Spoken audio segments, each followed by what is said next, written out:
Si hay problemas de escucha, me dicen y yo pues trato de solucionar. Vamos entonces a empezar con el curso de Álgebra 1. Yo elegí un libro reciente que apareció en la colección de libros de pregrado de la Springer, que se llama Abstract Algebra, un curso introductorio, que el autor es Gregory Lee, y es un libro que está dividido en 3 partes. La parte que nosotros vamos a estudiar es la segunda parte, que es sobre grupos. Está dividido en 5 capítulos. El capítulo 3 se llama Introducción a los grupos, el 4, grupos, cocientes y homomorfismo. El capítulo 5 es sobre productos directos y clasificación de grupos abelianos finitos. El capítulo 6 es sobre grupos alternados y simétricos. Y por último, el capítulo 7 sobre teoremas de Sylow. Yo creo que este libro lo he estado revisando, repito, es un libro reciente del 2018 de la Springer. Tiene muchos ejemplos que ilustran los conceptos, tienen una buena lista de ejercicios que ustedes van a estar trabajando durante el semestre, y creo que es un libro bastante bueno, indicado, se adapta perfectamente al programa de Álgebra 1. De manera que vamos a estar siguiendo muy de cerca este libro, y yo ya lo coloqué en el Classroom, el PDF. Yo espero que después de la clase que yo vaya dando, pues ustedes tengan la facilidad de leer los capítulos fluidamente. Eso en relación al libro texto. Hay muchos otros libros que pueden ser interesantes que revisen también, ¿no? Pero yo creo que siguiendo el texto, comprendiendo las demostraciones y haciendo los ejercicios, pues tendrían suficiente capacidad para aprender lo que uno quiere en este curso, ¿no? Sobre la evaluación del curso, yo había pensado hacer 5 evaluaciones de 20% cada uno. Haría un examen por cada capítulo de los que mencioné antes. El quinto examen sobre los teoremas de Sylow muy probablemente sea un trabajo que tengan que posiblemente exponer o algo así, ¿no? Los primeros 4 exámenes serían 4 exámenes de 2 horas que ustedes harían. Y el quinto examen sobre los teoremas de Sylow, pues yo les pondría algún trabajo para que expongan en alguna de las clases. Eso sobre la evaluación. Sobre las asesorías, yo creo que la mejor forma es que ustedes sencillamente me envíen al correo electrónico cualquier pregunta que ustedes tengan, y lo pueden hacer tomando fotos, escribir lo que quieran y toman fotos y me lo envían al correo electrónico, y yo les iré respondiendo. Las clases son martes y jueves de 8 a 10. Yo creo que los lunes de 8 a 10 pudiera yo contestarles las respuestas, o en la medida que van llegando las voy contestando, pero en caso que alguna discusión amerite un poco más de tiempo y haga falta un encuentro, pues podemos también planificar a través de Google Meet, pues un encuentro si ustedes lo desean, ¿no? Eso es básicamente lo que te tengo planeado para este semestre en Álgebra 1. No sé si ustedes tienen alguna pregunta sobre esto ahora o podemos comenzar con el curso propiamente.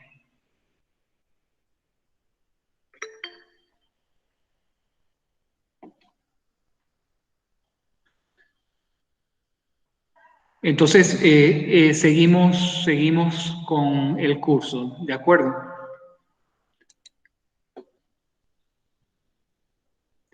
Este, Pues, antes de... Ajá, ¿alguien quiere comentar algo? sí, profe, te iba a hacer una pregunta con respecto, o sea, yo estoy haciendo pues lo de las clases de repaso, pero no sé si puede hacerla de una vez antes de empezar. ¿Hacer qué, perdón? Una pregunta sobre pues el capítulo antes de grupos. Bueno, quisiera comentarles, Sí. cuando yo hablé del libro, eh, nosotros vamos a estudiar la parte 2 de grupos, ¿de acuerdo?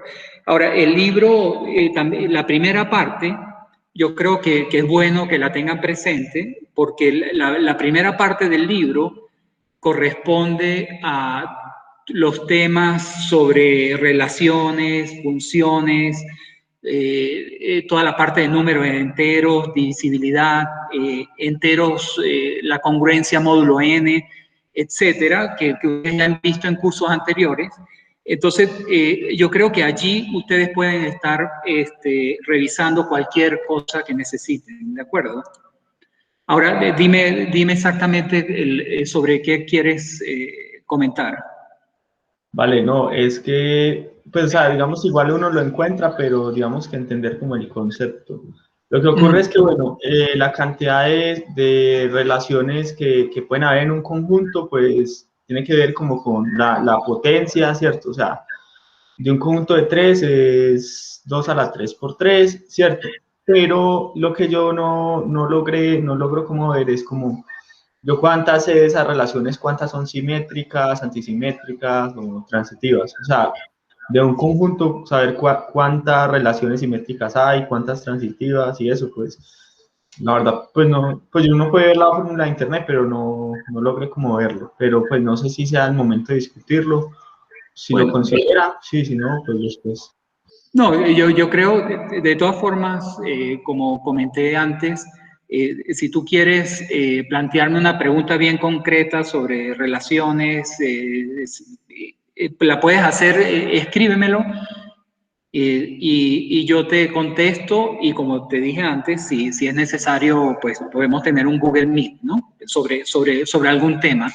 Pero en principio yo creo que podemos comenzar con el curso propiamente y porque creo que nos podemos desviar bastante y entonces yo creo que va a ser mejor que me escribas con precisión cuál es tu pregunta sobre relaciones y podemos discutirlo luego. Entonces, si les parece bien, vamos a comenzar entonces con el curso y en realidad, antes de comenzar con el curso propiamente, yo quería hacer algunas observaciones sobre, sobre el término álgebra. Yo no estoy seguro si todos han tenido la oportunidad de leer sobre lo que es el álgebra, ¿no? O sea, el término álgebra, qué significa álgebra, de dónde viene, ¿no? Y entonces, en ese sentido, pues quisiera mostrarles estas diapositivas donde el dibujo que aparece yo creo que lo identifican inmediatamente. Se trata de la obra de Don Quijote de la Mancha, de Cervantes, y estamos en el año 1605.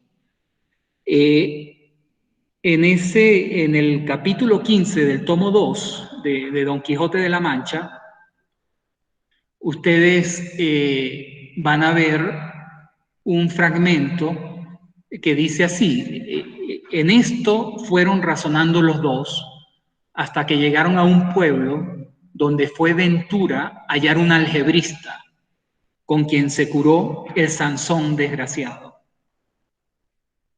Como pueden ver, Cervantes en ese fragmento utiliza la palabra algebrista y claro, ese fragmento aparece justo después de que Sansón había sido apaleado y maltrecho por el famoso Hidalgo y se quejaba de dolores de costillas, ¿no? Entonces, pues mirando ese fragmento, yo no creo que Cervantes estaba pensando en que un algebrista especialista en matemáticas pudiera curar el Sansón desgraciado.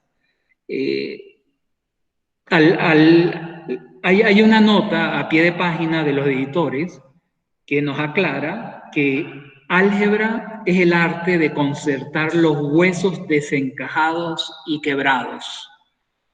Entonces, como verán, en esa nota, lo que está aclarando es que un algebrista pues no es un matemático, sino más bien una especie de traumatólogo de la época, ¿no? Alguien que concertaba los huesos desencajados y quebrados.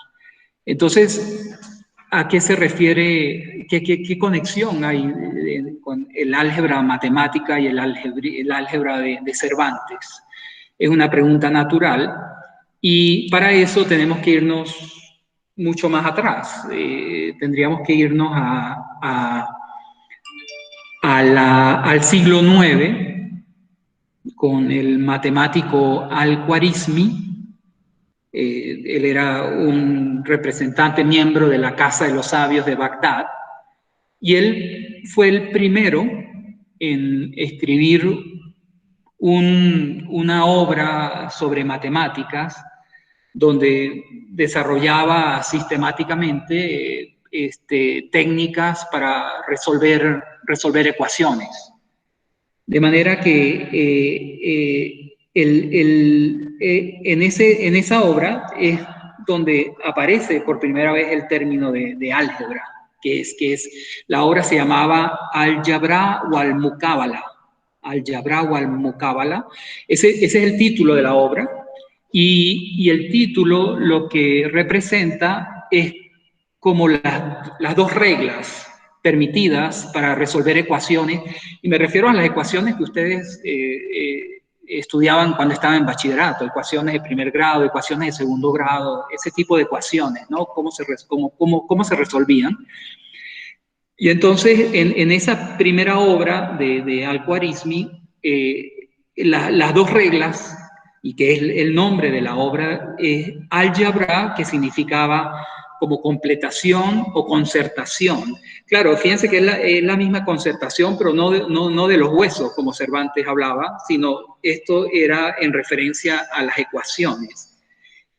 Y Muqabala era como reducción o balanceo, que hacía referencia a cancelación de términos iguales en los lados opuestos de una igualdad, ¿no? O sea, digamos que es lo que nosotros hacemos normalmente para resolver ecuaciones hoy en día, ¿no?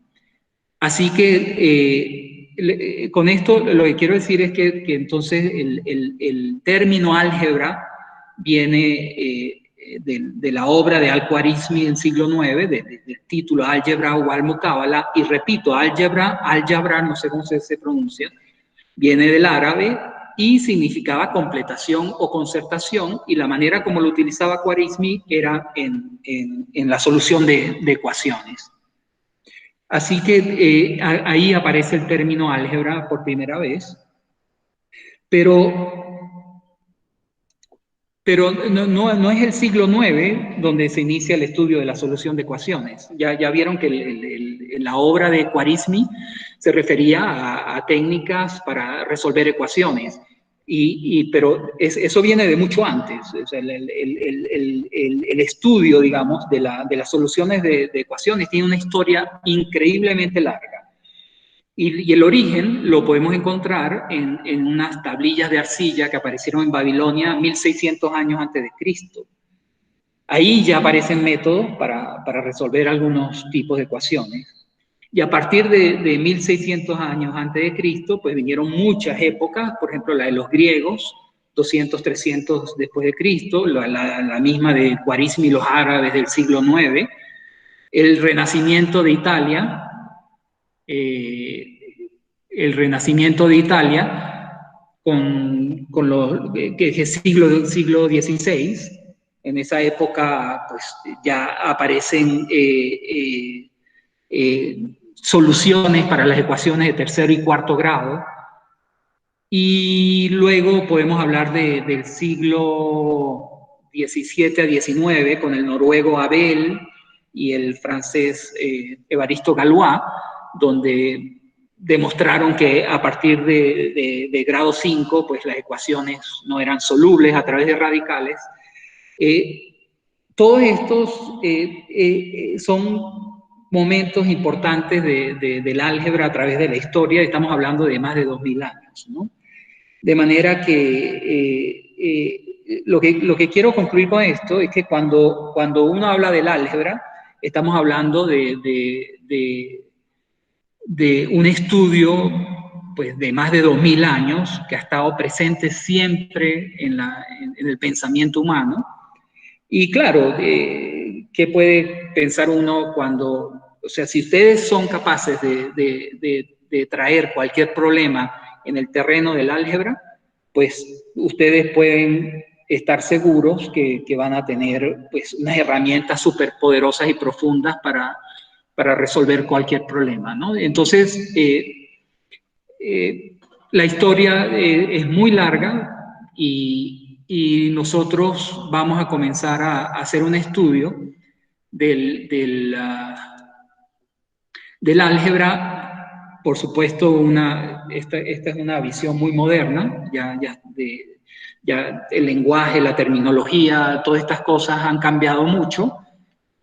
Y entonces vamos a empezar a estudiar hoy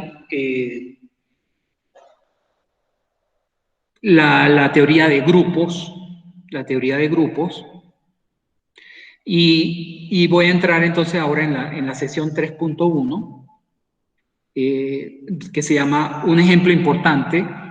Aquí la idea es motivar el concepto de la teoría de grupos a través de un ejemplo que efectivamente es muy, muy importante, ¿no? Entonces voy a mencionarles cuál es la idea.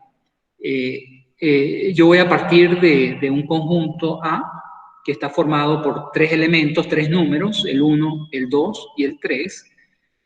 Y luego voy a considerar el conjunto de las permutaciones de A. O sea, por permutaciones de A, ¿a qué me refiero? Voy a tratar acá de escribir. Cuando uno habla de A, es el conjunto de esos 3 números. Una permutación de A es sencillamente una permutación de A es vendría siendo una función que va de A en sí mismo, que es biyectiva. De manera que vamos a considerar el conjunto de A, que tiene los 3 números 1, 2 y 3, y vamos a considerar el conjunto de las permutaciones de A. Me refiero al conjunto de todas las funciones que van de A en sí mismo, que son biyectivas. Entonces, la teoría de funciones, ustedes la manejan bien, saben exactamente qué son funciones biyectivas. Lo que va a ser nuevo aquí va a ser la notación que vamos a utilizar para representar estas funciones biyectivas. Entonces, aquí hay un ejemplo. Este sigma es una permutación de A. Este sigma que está acá es una permutación de A. Y lo que vamos a hacer es que en la primera línea vamos a colocar los números o los elementos del dominio de la función. Es decir, que en este caso son 1, 2 y 3. Y en la segunda línea vamos a colocar las imágenes de los elementos del dominio. Entonces, en este caso, esta sigma denotada de esa manera significa que es una función de A en A biyectiva que envía al elemento 1, lo envía en 2, el elemento 2 lo envía a 1 y el elemento 3 lo envía al 3. De manera que claramente es una función biyectiva, es decir, que es una permutación de A. Entonces, esta notación la vamos a estar utilizando cuando tratamos permutaciones de A, es decir, funciones biyectivas que van de A en A. Ahora, ¿cuántas permutaciones de A, siendo A este conjunto, hay? Fíjense que el primer elemento tiene 3 posibilidades. Ya fijo el segundo elemento tiene 2 posibilidades, o sea, aquí hay 3, aquí hay 2, y el tercero queda determinado, de manera que habría 3 por 2, 6 permutaciones posibles del conjunto formado por 1, 2 y 3, que serían las 6 permutaciones que voy a mostrar aquí, ¿no? Para el conjunto A, el conjunto de las permutaciones de A son estas 3 permutaciones que ya sabemos qué significan, ¿no? Por ejemplo, esta primera permutación, ustedes pueden ver que es la permutación identidad, es decir, que manda a cada elemento en sí mismo. Y luego aparecen toda una serie de permutaciones. Y ese es el conjunto que en este momento estamos considerando. ¿De acuerdo? Ahora, lo que queremos es, sobre el conjunto de las permutaciones de A, definir una operación. Y acuérdense que las permutaciones son funciones biyectivas, y ustedes saben que una operación natural dentro de las funciones es la composición de funciones. Entonces, es natural considerar la composición de 2 permutaciones. Si tenemos un ejemplo, sigma, la permutación que tenemos aquí, y tau, esta segunda permutación, entonces uno puede considerar la composición de esas 2 permutaciones. La composición, recuérdense que no es otra cosa que la composición de funciones biyectivas, en este caso, porque son funciones biyectivas las permutaciones. Entonces, en la composición, recuerden que actúa primero tau y después actúa sigma. Entonces, para obtener la composición de estas 2 permutaciones, sigma y tau, entonces yo quiero saber cuál es la imagen de 1 bajo la composición. Entonces, actúa primero tau, y tau envía el 1 al número 3. Y después sigma continúa y toma el 3 y lo envía en 3. Por lo tanto, la composición envía el 1 al 3.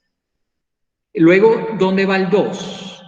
Tau actúa primero y envía el 2 al 1, y después continúa sigma y toma el 1 y lo envía al 2. Por lo tanto, la imagen de 2 es 2 bajo la composición. Y por último, el 3, tau actúa primero y lo envía a 2, y enseguida sigma toma el 2 y lo envía al 1. Por lo tanto, la composición envía el 3 al 1. Es la forma rápida de hacerlo, ¿no? Lo que yo me estoy ahorrando de escribir es esto. Por ejemplo, en el primer caso, ¿cómo obtiene uno la composición evaluada en 1? Ustedes saben que esto por definición es sigma de tau evaluado en 1. Pero tau evaluado en 1 es 3. De manera que esto va a ser igual. Esto va a ser igual a sigma en 3, y ahora miramos a dónde va sigma de 3, y esto es igual a 3. Entonces, eso es lo que había dicho antes, ¿no? De que sigma tau envía el 1 al 3. Similarmente, o sea, si queremos calcular sigma compuesto con tau en 2, pues esto sería sigma de tau en 2, que esto sería sigma tau de 2 es 1, y sigma de 1 es 2, y por último sigma tau de 3 es igual a sigma de tau de 3. Tau de 3 es 2 y sigma de 2 es 1. Entonces, así se calcula la composición de dos permutaciones. Pero lo podemos hacer directo, o sea, no hace falta escribir todo esto, pero es para que quede claro que uno puede hacer como un seguimiento de a dónde van a parar los elementos bajo tau y bajo sigma. Entonces, lo importante aquí es que tenemos un conjunto, que es el conjunto de las permutaciones de A, que son estas 6, y sobre ese conjunto acabamos de considerar una operación que es la composición. Fíjense que si sigma y tau son permutaciones, la composición de funciones biyectivas es una función biyectiva y por lo tanto esa composición es de nuevo una permutación y por lo tanto tiene que estar dentro del conjunto de las 6 permutaciones. Entonces, ¿qué tenemos? Tenemos un conjunto y tenemos una operación definida sobre ese conjunto que es la composición. Vamos a observar qué propiedades tiene esa operación, que es la composición de permutaciones sobre el conjunto de permutaciones. Y vamos a mirar por un momento cuáles son aquellas propiedades importantes que tiene. La primera es la clausura. También uno dice que la operación es cerrada, o sea que la operación es cerrada. Y esto, ¿qué es lo que está diciendo? Que si yo tomo ρ y sigma permutaciones, entonces la composición de ρ y sigma es de nuevo una permutación. Y eso lo tenemos claro de la teoría de funciones que ya conocemos. Porque, repito, si ρ y sigma son permutaciones, eso significa que ρ y sigma son funciones biyectivas de A en A. Y en la teoría de funciones que ustedes ya estudiaron, ustedes saben muy bien que si ustedes componen dos funciones biyectivas, el resultado va a ser de nuevo una función biyectiva de A en A. De manera que si ρ y sigma son permutaciones, la composición vuelve a ser una permutación. Entonces, esa es una propiedad importante que tiene la composición, es que toma dos permutaciones, las compones y vuelves a obtener una permutación. Una segunda propiedad es la propiedad asociativa. ¿Y esto qué significa? Que si ustedes toman ρ, sigma y tau, 3 permutaciones cualquiera, entonces, fíjense que ρ, sigma, tau están en el mismo orden. Lo que he hecho es agruparlos diferentes. O sea, lo que en este lado izquierdo estoy haciendo la operación de sigma y tau y luego hago la operación con ρ. Mientras que en el lado derecho primero hago la operación de ρ con sigma y después la hago con tau. Entonces, en el caso que estamos analizando, que es el conjunto de permutaciones sobre A, que tiene 3 elementos, uno sabe que satisface esta propiedad y de nuevo eso viene de la teoría de funciones que ustedes ya conocen, digamos, que para funciones ustedes saben muy bien que la propiedad asociativa se cumple. Y esto en particular son funciones porque son permutaciones, funciones biyectivas, y en ese caso también se cumple la propiedad asociativa. La tercera propiedad que vale la pena mencionar es la existencia de un elemento identidad. Hay un elemento identidad en el conjunto de las permutaciones con respecto a esta operación composición y es la función identidad precisamente, ¿no? La función que envía cada elemento en sí mismo. Esta permutación tiene una propiedad muy especial y es que si ustedes toman cualquier permutación de A y componen con la identidad por el lado izquierdo o por el lado derecho, ustedes obtienen exactamente la misma permutación. Y esto es también consecuencia del estudio que ustedes han hecho antes sobre funciones. O sea, ustedes saben que la función identidad tiene esa propiedad neutral, ¿no? De manera que eso es importante hacer notar que en el conjunto de permutaciones con la operación composición existe una identidad, es decir, una permutación que al componer con sigma con cualquiera de los lados, por cualquiera de los dos lados obtenemos el mismo sigma. Y la cuarta propiedad es la existencia de inversos y que está relacionada con la propiedad anterior. Porque, ¿qué es lo que dice esta cuarta propiedad? O mejor dicho, que esta cuarta propiedad la satisface el conjunto de permutaciones con la composición.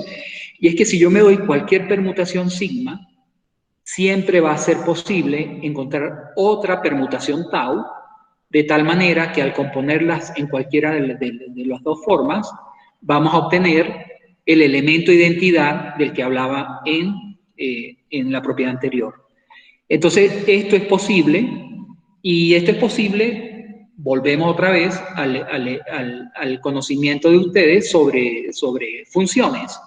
Porque acuérdense que si tengo una permutación sigma, estoy hablando de una función biyectiva.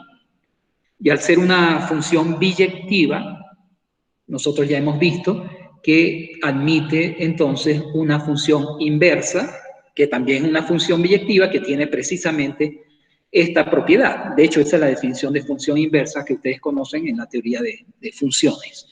De manera que todas estas propiedades que estoy enunciando acá son propiedades que se cumplen en el conjunto de permutaciones, y eso ya lo conocen ustedes de la teoría de funciones en cursos anteriores.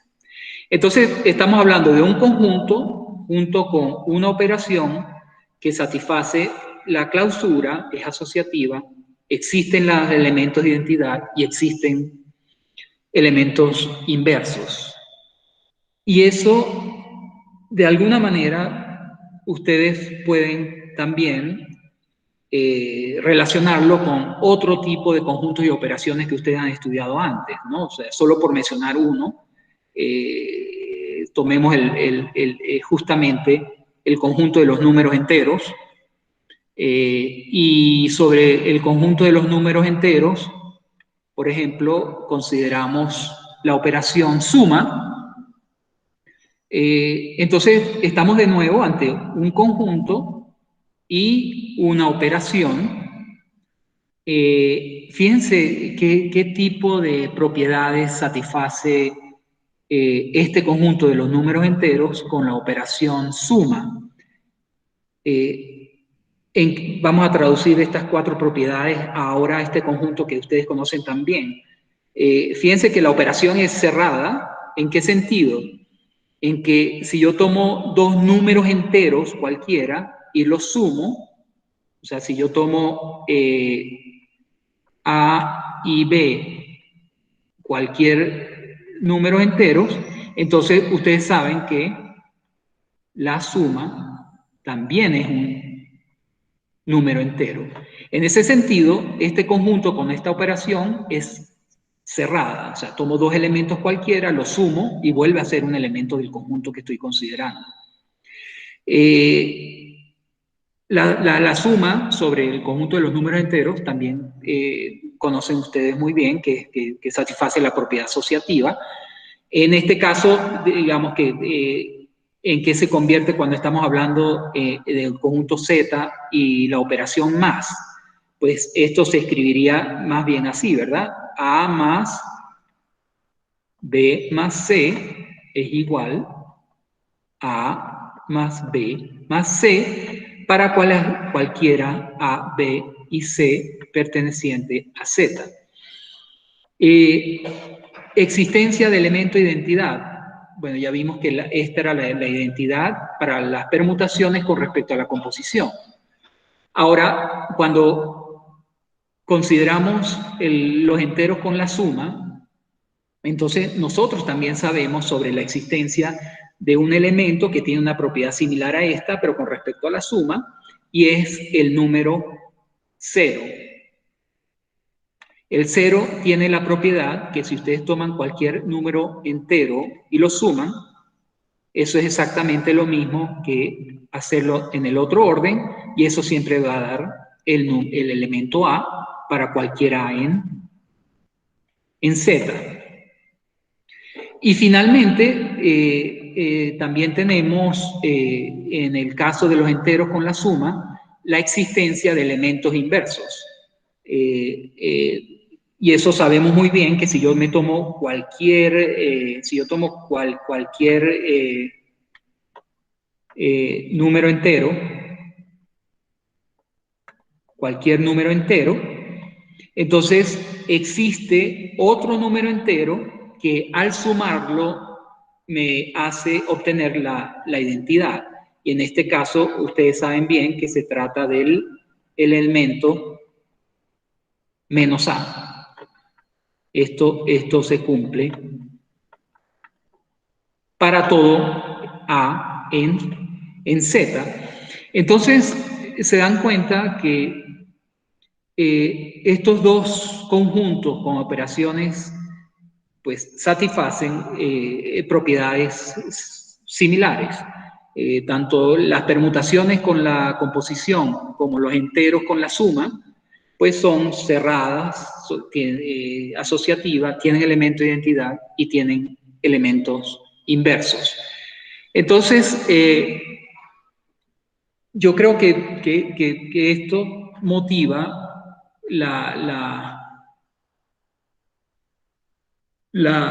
el concepto de grupo, ¿no? Pero antes vamos a ver, fíjense que en el caso de los enteros con la suma que estábamos discutiendo, los enteros con la suma tienen otras propiedades. Por ejemplo, si ustedes toman dos elementos cualquiera en Z, ustedes saben bien que es lo mismo sumar A más B que B más A. Esa propiedad la conocemos bien, que la tienen los números enteros con respecto a la suma. En el caso de las permutaciones, uno pudiera hacerse la misma pregunta. ¿Será que satisface la propiedad conmutativa? Y vamos a ver este ejemplo. Tomemos esta permutación, estas dos permutaciones, y la vamos a componer en los distintos órdenes. Entonces veamos, y así practicamos cómo se calcula esta composición. Esta composición es una permutación. ¿A dónde va a ir el 1? El 1 primero actúa esta y la envía al 1, y después actúa esta y al 1 lo envía al 2. Por lo tanto, el 1 va en 2. El 2 actúa primero esta y la envía al 3, y después actúa esta y la envía al 1. Por lo tanto, el 2 termina en 1. El 3 es enviado a 2 por esta permutación, y después el 2 lo vuelve a enviar al 3, por lo tanto el 3 queda fijo en 3. Esa sería la composición de estas dos, esta permutación. Ahora, si lo hacemos en el otro orden, volvamos a calcular. El 1, esta permutación lo envía al 2, y luego esta permutación, el 2 lo envía al 3. Por lo tanto, 1 va en 3. El 2, ¿para dónde va? El 2 es enviado a 3 y el 3 lo vuelve a enviar al 2, por lo tanto el 2 queda fijo, y el 3 va a 1 y el 1 en 1, por lo tanto el 3 va en 1. Entonces se dan cuenta que al hacer estas dos operaciones, que son las mismas permutaciones pero en orden invertido, pues el resultado son dos permutaciones que son diferentes. Fíjense que la segunda línea de esta es 2, 1, 3 y la segunda línea de esta es 3, 2, 1. O sea, la imagen del 1 es 2 y aquí la imagen del 1 es 3. La conclusión de todo esto es que en general, en el conjunto de permutaciones con respecto a la composición de permutaciones, no siempre ocurre que la composición de sigma o tau sea igual a tau o sigma. O sea que, en otras palabras, el conjunto de permutaciones con la operación composición no es una operación conmutativa. ¿De acuerdo? Bien.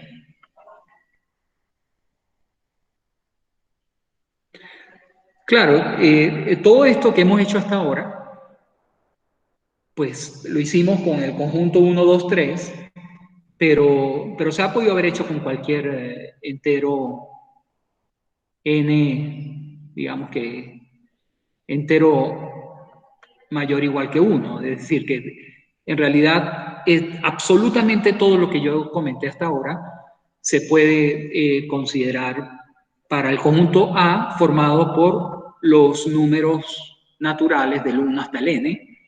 En otras palabras, que consideraríamos el conjunto de todas las permutaciones de A, donde el conjunto A está formado por estos n elementos.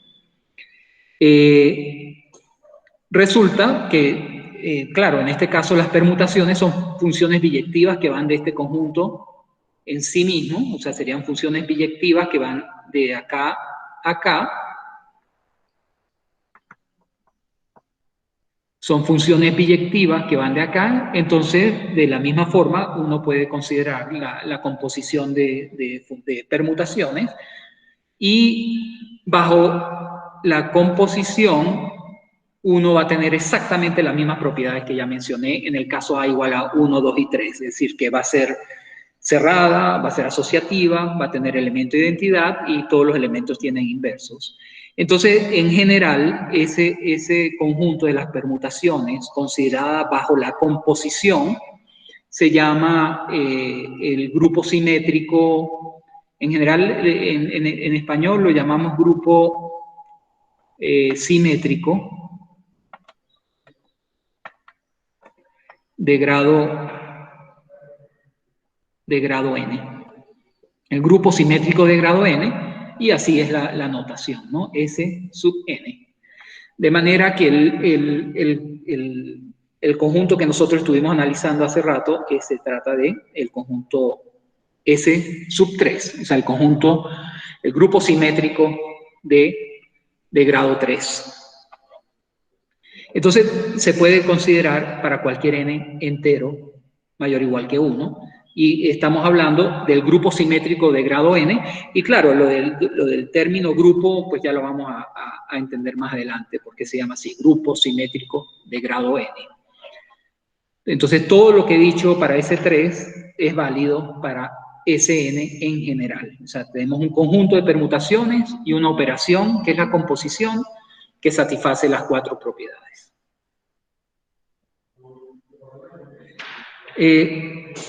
Esa es una panorámica de la sección 3.1 sobre un ejemplo importante que, como les dije, es una sección introductoria para motivar el concepto de grupo.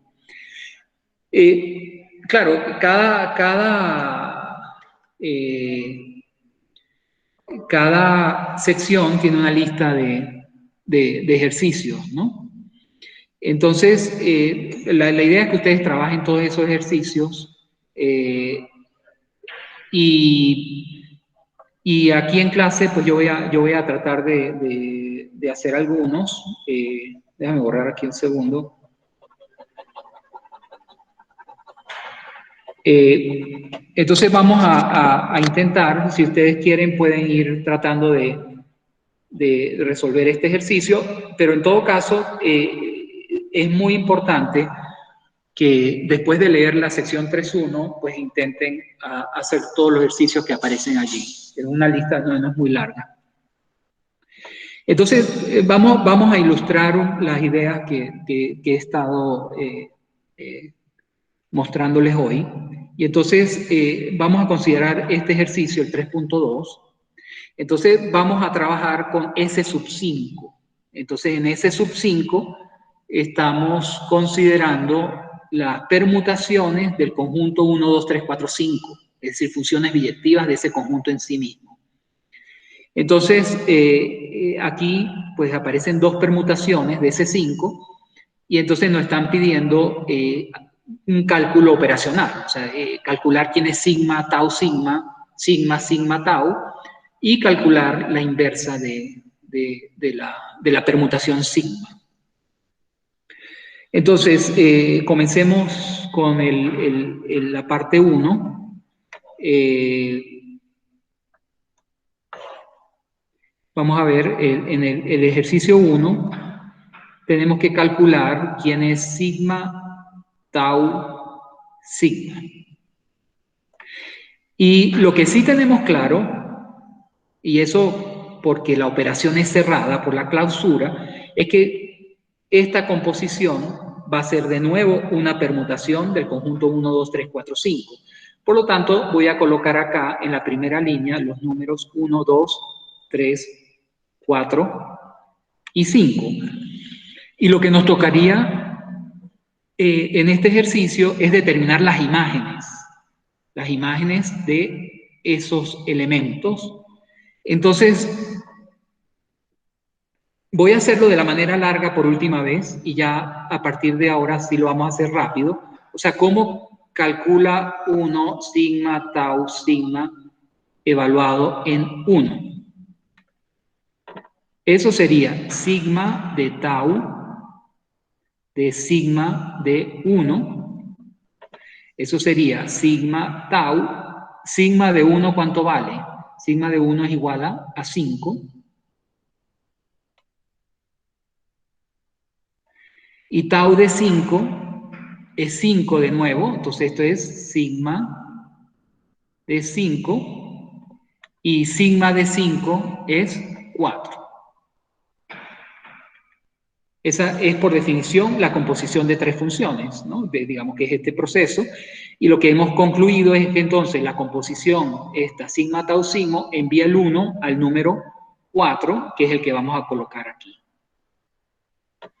Entonces, esa es la forma como se calcula la imagen de una composición.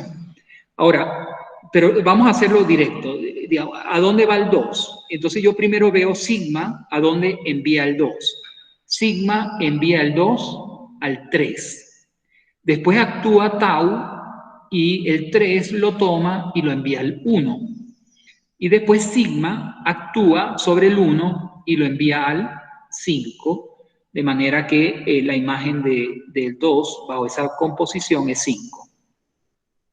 El 3 actúa primero sigma y lo envía a 2, después actúa tau, envía el 2 al 4, y después sigma actúa y envía el 4 al 1, de manera que la imagen de 3 es 1. En el caso del 4, actúa primero sigma, envía el 4 al 1, después tau, envía el 1 al 2, y después sigma envía el 2 al 3. Entonces 4 va a 3. Y por último, el 5, sigma lo envía a 4, tau 4 lo envía a 3, y después sigma, el 3 lo envía al 2. Por lo tanto, el 5 es enviado a 2 por la composición. Y de esa manera, pues tenemos aquí ya calculado quién es la composición de estas tres permutaciones de ese 5. Como se pueden dar cuenta, la composición de tres permutaciones vuelve a ser una permutación, y eso lo sabemos porque la operación es cerrada. Es decir, que cualquier composición de permutaciones vuelve a ser una permutación de ese 5. En la segunda, sigma, tau, de nuevo, sabemos que eso es una permutación de los números 1 hasta el 5, y entonces vamos a ver en este caso cómo actúan. Fíjense que primero actúa tau, el 1 tau lo envía a 2, después actúa sigma y el 2 lo envía a 3, y después vuelve a actuar sigma y el 3 lo envía al 2. Por lo tanto, en la composición, el 1 va al 2. Vamos con el 2 ahora. El 2 actúa tau primero y lo envía a 4. Después 4 lo envía a 1 sigma y vuelve a actuar sigma y el 1 lo envía a 5.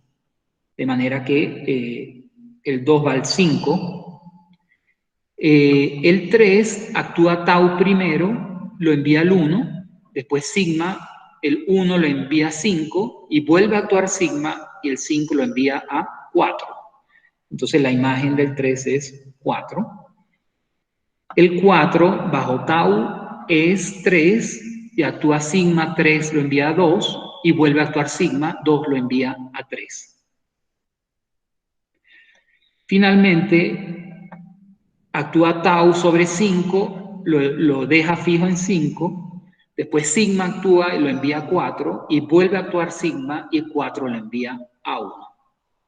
Por lo tanto, la composición de esas tres permutaciones es la que viene dada de esta manera y, por supuesto, eso es una permutación también de S5 como lo era la anterior.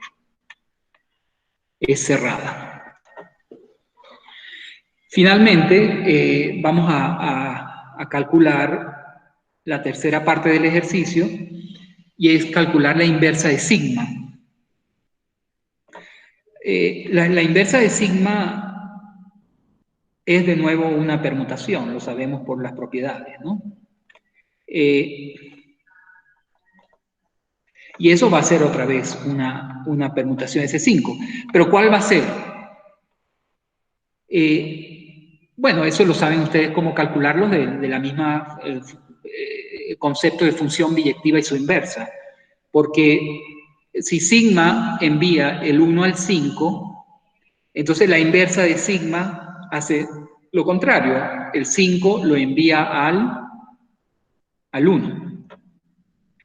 Si sigma envía el 2 al 3, la inversa hace lo contrario. El 3 lo envía al 2.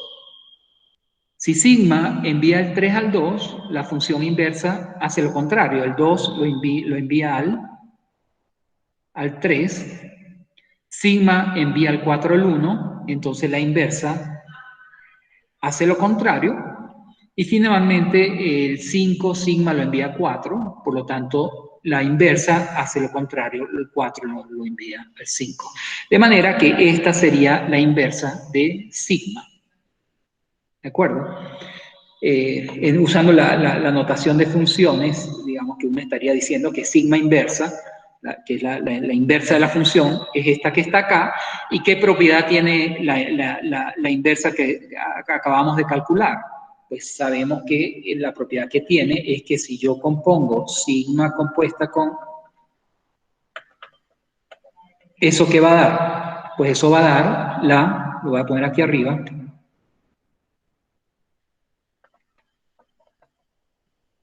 la permutación que es la identidad. ¿De acuerdo? Entonces, yo creo que este ejemplo o este ejercicio ilustra algunos de los términos y conceptos que hemos estado analizando hasta ahora, ¿no? Vamos a ver un segundo ejercicio que aparece en la lista. Seleccioné dos que me parecen interesantes, ustedes pueden hacer los otros. En este ejercicio estamos considerando H el conjunto de todas las permutaciones de S5 que satisface la propiedad que dejan fijo al 2. Alfa de 2 es igual a 2. Nos preguntan cuáles de las propiedades que hemos discutido, o sea, se refiere a clausura, asociatividad, identidad o inverso, tiene el conjunto H bajo la composición de funciones. Fíjense que H en este caso es un subconjunto de S5. O sea, lo podemos escribir así, ¿no? El conjunto H es el conjunto de todas las permutaciones de S5 que dejan fijo al 2. De manera que esto es un subconjunto de S5. Ahora bien, entonces fíjense que de nuevo tenemos un conjunto H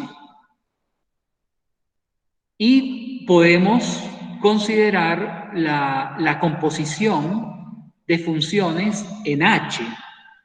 Entonces, uno se puede preguntar, digamos, vamos a considerar H con la composición de funciones. Entonces, es válido preguntarse sobre la clausura, la asociatividad, la identidad e inversos de H con respecto a la composición. Entonces, primero, ¿será la operación cerrada? Es la pregunta, ¿no? Para eso, ¿qué tenemos que verificar? O sea, que si yo me doy dos elementos de H, que son permutaciones, entonces tengo que saber si la composición de esas dos permutaciones pertenece a H. Ese sería el problema que tenemos acá. O sea, me doy dos permutaciones de H cualquiera y me pregunto si la composición de ellas dos vuelve a ser un elemento de H. Ahora, que alfa y beta estén en H, eso lo que nos está diciendo es que alfa y beta son permutaciones de S5 que dejan fijo al 2. O sea que tanto alfa como beta evaluado en 2 me da 2. Eso es lo que significa pertenecer a H. Entonces, ¿cómo sabemos si la composición de alfa y beta vuelve a estar en H? La única forma de saberlo es porque ya sabemos que alfa compuesto con beta es una permutación, está en S5, pero para que esté en H tiene que satisfacer esta condición. O sea que evaluada en 2, de 2. Por lo tanto, la única forma que yo tengo para saber si esta permutación de C5 está en H es evaluarla en 2 y investigar si eso vuelve a ser 2. Entonces, calculamos la composición y esto, por definición, es alfa de beta evaluado en 2. Pero beta evaluada en 2 es 2 porque beta estaba en H. Entonces, esto es igual a alfa, alfa evaluada en 2. Y de nuevo, alfa evaluada en 2 es igual a 2 porque alfa estaba en H. De manera que esto, el resultado final es 2. De esta manera, concluimos que alfa compuesto con beta pertenece a H porque evaluado en 2 es igual a 2. Entonces, efectivamente, esta operación la cumple H con la composición. En relación a la segunda propiedad, que es la asociatividad,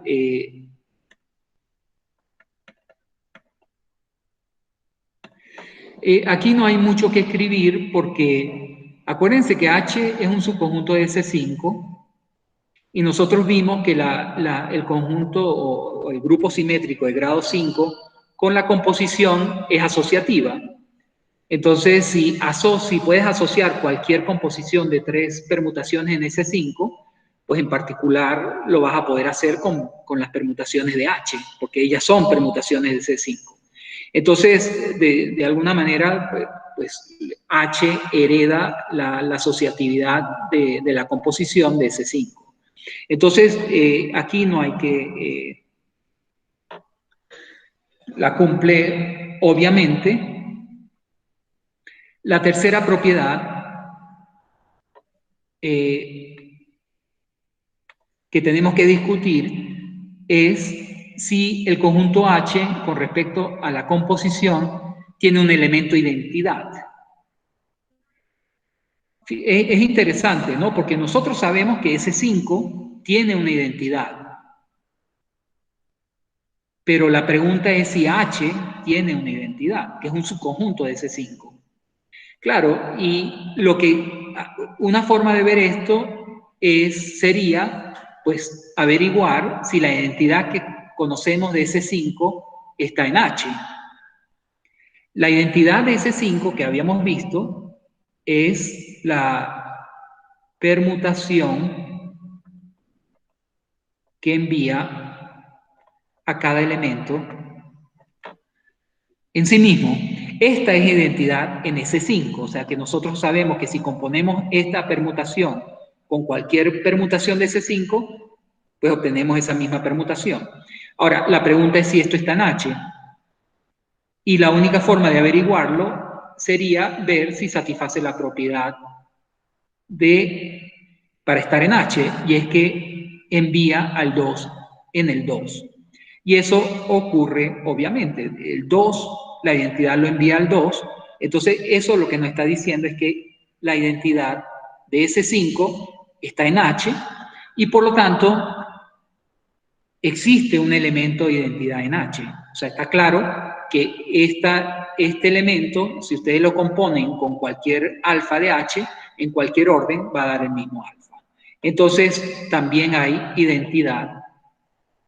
Y la última propiedad es la existencia de inversos. ¿Y eso qué significa? Que si yo me doy un alfa en H, entonces la pregunta sería si la inversa que es una función biyectiva, también está en H. Y fíjense que como alfa está en H, nosotros sabemos que alfa de 2 es igual a 2. Pero entonces, el inverso, ¿a dónde va a enviar a 2? Si alfa envía 2 en 2, el inverso también envía el 2 en 2, y eso quiere decir que alfa menos 1 está en H.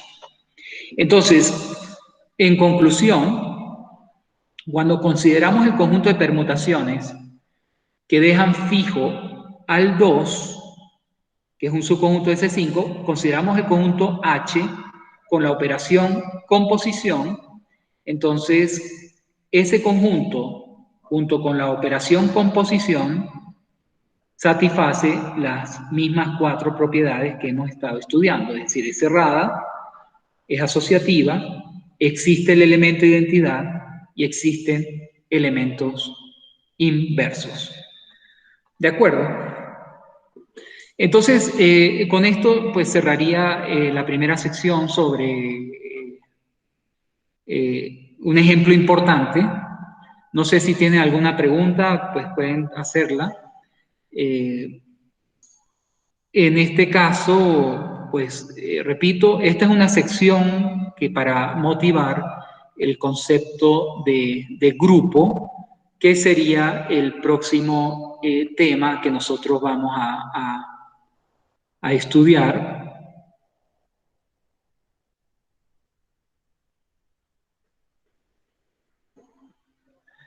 Y es la sección o el capítulo de sección 3.2, que es grupos propiamente. Y entonces yo creo que con el ejemplo que acabamos de discutir, es decir, acabamos de discutir el ejemplo, perdón.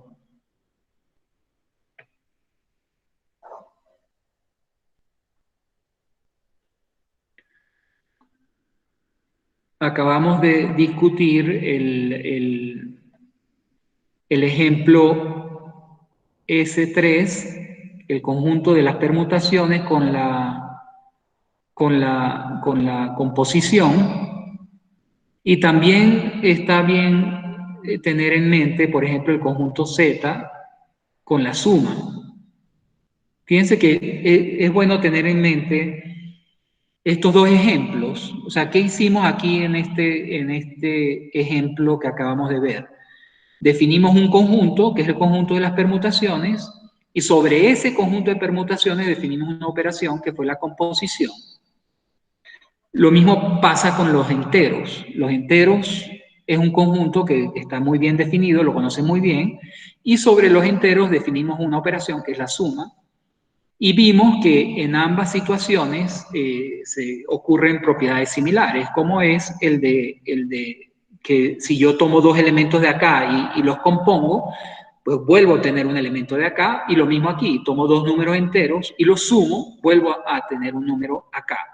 Y así sucesivamente, todas esas propiedades es lo que nos llevan a hacer abstracto el conjunto de grupo, es decir, extender esta idea a un conjunto cualquiera, es decir, que en lugar de ser permutaciones o números enteros, que son los ejemplos que hemos manejado hasta ahora, yo voy a hablar de un conjunto cualquiera. O sea, ese conjunto puede estar formado por cualquier cosa, elementos de cualquier naturaleza, y a ese conjunto le vamos a definir una operación binaria que la vamos a llamar asterisco. También esta operación binaria puede ser cualquier tipo de operación. Es decir, combinar dos elementos del conjunto G. O sea, tomo dos elementos del conjunto G, tomo dos elementos acá, dos elementos cualquiera en G, y voy a considerar una operación binaria que la llamo asterisco, es decir, que voy a combinar esos dos elementos y lo voy a denotar así, A asterisco B. En ese sentido, pues tengo una operación definida sobre los elementos del conjunto G. Entonces, esos son los dos ingredientes necesarios para comenzar. O sea, repito, un conjunto G de elementos y una operación asterisco que combina elementos del conjunto. Entonces, cuando tenemos ese conjunto y esa operación definidas, decimos que se forma un grupo, o sea, ese conjunto con la operación asterisco es un grupo si satisface las siguientes condiciones. Y las siguientes condiciones ya para ustedes van a ser muy familiares por lo que hemos discutido antes. La primera propiedad que se tiene que cumplir es que la composición, o sea, mejor dicho, la operación binaria A asterisco B vuelva a caer en G para cualquiera elementos A y B en G. Eso es lo que llamamos clausura o que la operación era cerrada. Esa es una primera condición que tiene que satisfacer un grupo, es decir, que la operación sea cerrada. La segunda es la asociatividad. Para cualquier elementos A, B y C en G, pues asocio primero A asterisco B y el resultado después lo opero con C. Eso es exactamente lo mismo que calcular A asterisco B asterisco C. O sea, hacer esta operación primero y después A asterisco el resultado. La tercera propiedad también es clara ahora. Lo que vamos a exigir que exista un elemento en el conjunto G que tenga la propiedad que A asterisco E sea igual a E asterisco A sea igual a A para todos los elementos A de G. Y eso es, bueno, también uno dice que existe la identidad. Eso tiene que ocurrir, o sea, tiene que haber un elemento E que satisface esta propiedad. Entonces ya nosotros podemos ir relacionando fácilmente, ¿no? Cuando estábamos aquí en este ejemplo, el conjunto de permutaciones, pues sabemos que ese famoso E es simplemente la permutación identidad. Y cuando estábamos aquí en los enteros con la suma, ese elemento E de la tercera parte de la definición, pues es el número 0. Entonces, se dan cuenta que dependiendo del conjunto, pues este E representa, puede ser una función, puede ser un número, es decir, depende de la naturaleza de los elementos de G. Pero lo importante es que exista un elemento que tenga esta propiedad. Entonces, esa es la tercera propiedad. Y la cuarta es que cada elemento del conjunto G tenga, para cada elemento exista otro elemento que tenga esta propiedad, y esa es la existencia de inversos. También está claro en el caso de C3 y Z quiénes son los inversos. Por lo tanto, un grupo es exactamente eso, un conjunto con una operación definida que satisface estas cuatro reglas o estas cuatro propiedades. Entonces, yo creo que en este momento pues tenemos a nuestra disposición dos ejemplos, ¿no? El conjunto de las permutaciones S3 con la composición es un ejemplo de un grupo. Los enteros con la suma también es un ejemplo de un grupo.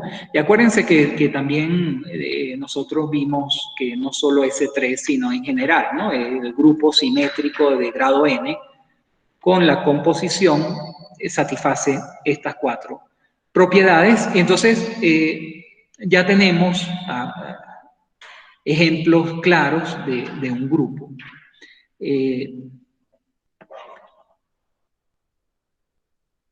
En este caso, cuando tenemos un grupo, vamos a decir que G es un grupo bajo la operación asterisco. ¿De acuerdo? O sea, si hay un conjunto G y una operación asterisco que satisface las 4 propiedades, entonces en ese caso decimos que G es un grupo bajo la operación asterisco. El elemento E se llama la identidad del grupo. El elemento E es la identidad del grupo.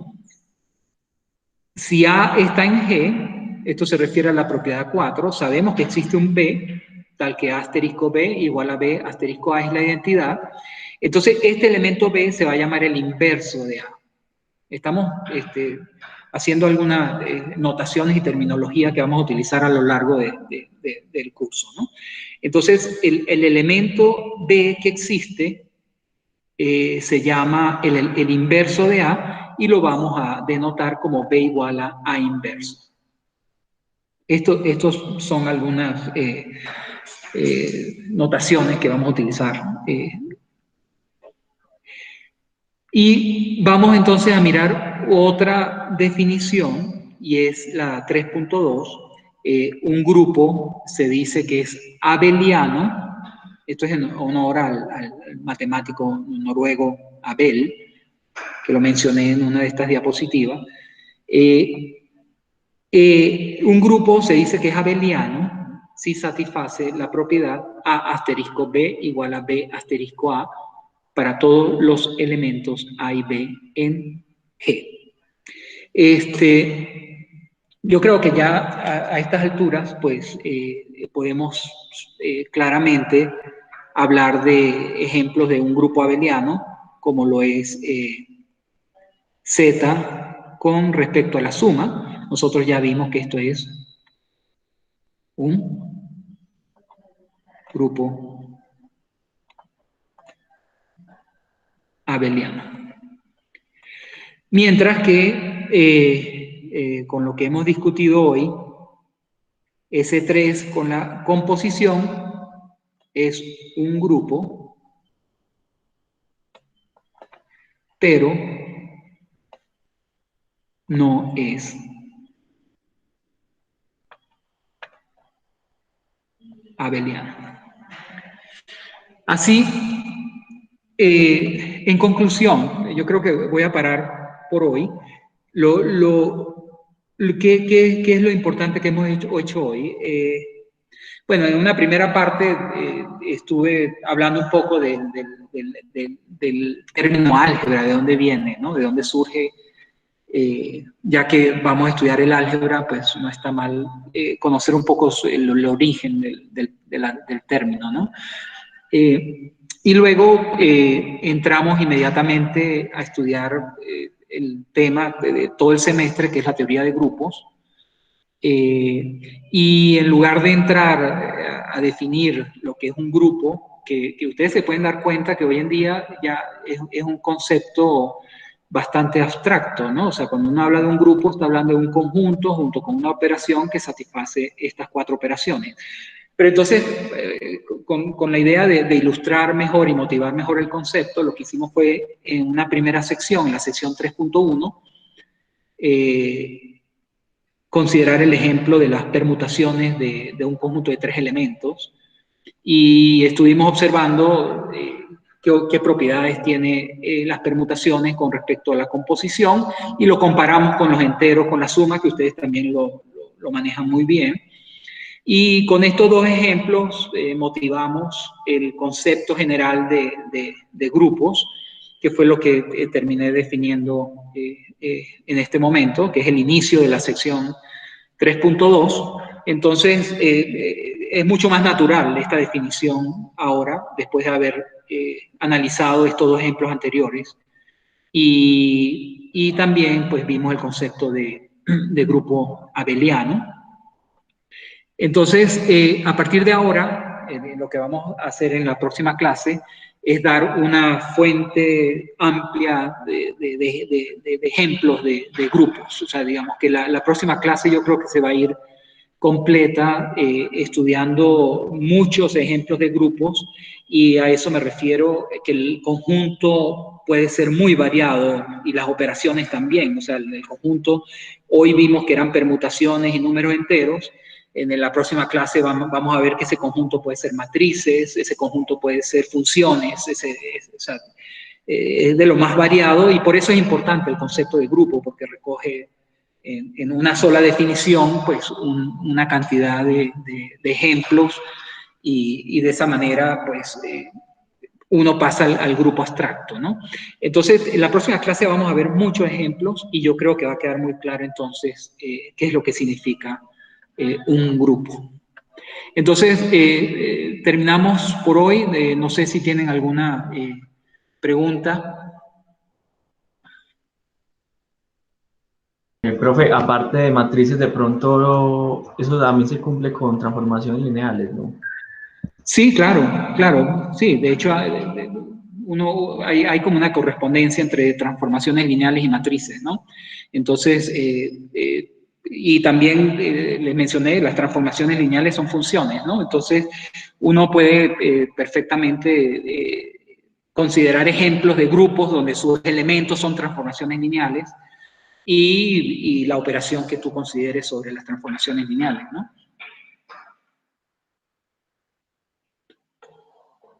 Acuérdense que en el caso de transformaciones lineales, pues para hablar de composición, tienes que tener ciertas condiciones sobre las transformaciones lineales, ¿no? Pero ya veremos abundantes ejemplos, ¿no? O sea, veremos abundantes ejemplos de grupos que pueden ser, como tú dices, transformaciones lineales. Bueno, los enteros módulo n también es un ejemplo importante que no lo mencioné hoy y que ustedes conocen muy bien. Es decir, los enteros módulo n con respecto a la suma es también un ejemplo importante de grupo, y es abeliano también, porque ustedes han estudiado cuando suman las clases, ustedes vieron que es conmutativa. Por lo tanto, ese es otro ejemplo que yo creo que ustedes pueden tener en mente ahora que acabamos de introducir el concepto de grupo. No sé si tienen alguna otra pregunta.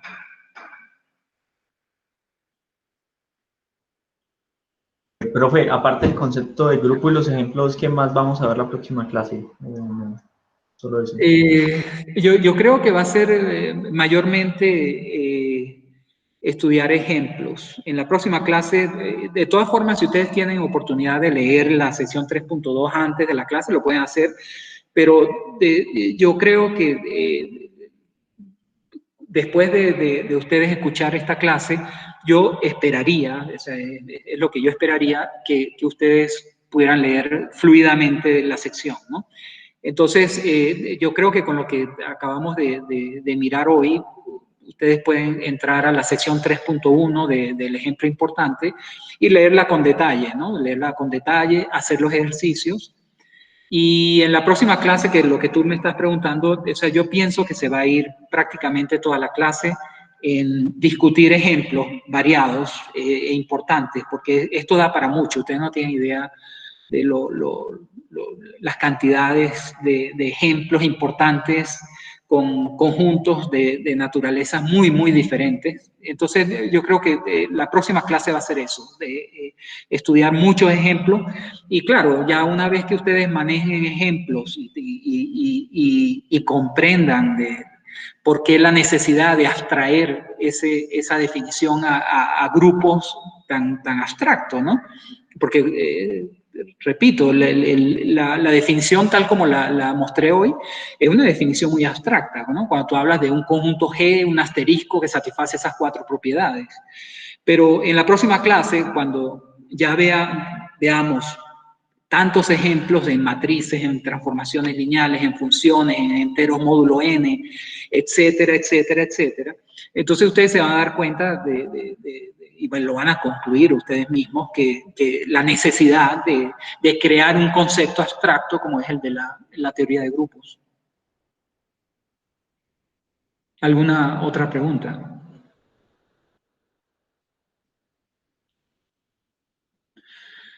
Bueno, entonces cerramos aquí.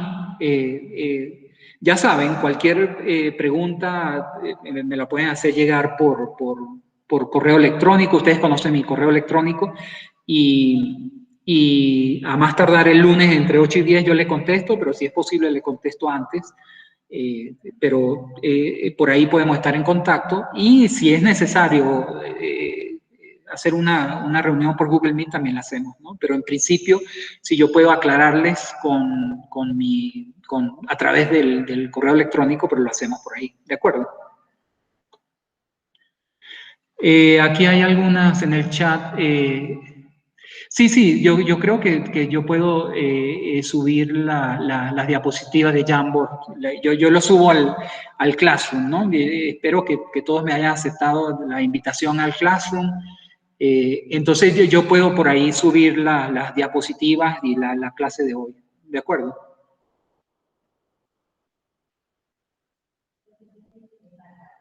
Bueno, entonces encantado en tenerlos hoy. Pues seguimos reuniéndonos frecuentemente y bueno, hasta la próxima. Sí, un saludo.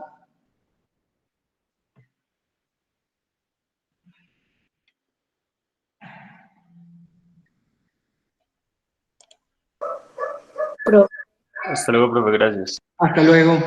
profe, Dime. es que estoy buscando la invitación y pues no la encuentro, la del Classroom. A la del Classroom no te llegó, pero a otros sí les llegó, ¿verdad? Sí, yo creo que pues no me ha incluido a mí. Pues yo saqué la lista completa de Mare, o sea, pero yo reviso a ver, Daisy Liliana es. Sí. Lo que pasa es que tal vez los que matricularon en ajustes, porque tú hiciste ese Classroom muy rápido, entonces todavía incluso estamos en ajuste. Eso puede ser, ¿no? Sí, creo. Pero ¿eso qué significa? ¿Que a lo mejor tu dirección del correo electrónico no estaba en la lista? Sí, yo creo que no, porque estoy buscando la invitación y no la tengo. Bueno, yo voy a revisar otra vez la lista para ver, además, si ya está en la lista, ¿no? O sea, de que ya estás matriculada formalmente, que eso es importante. De todas maneras, te pido un favor, Daisy, si me puedes enviar un correo electrónico justamente con tu nombre y todo, entonces yo lo reviso, por favor. Bueno, está bien, profe. Muchas No, gracias. de nada, de Y nada. hasta luego. Hasta luego.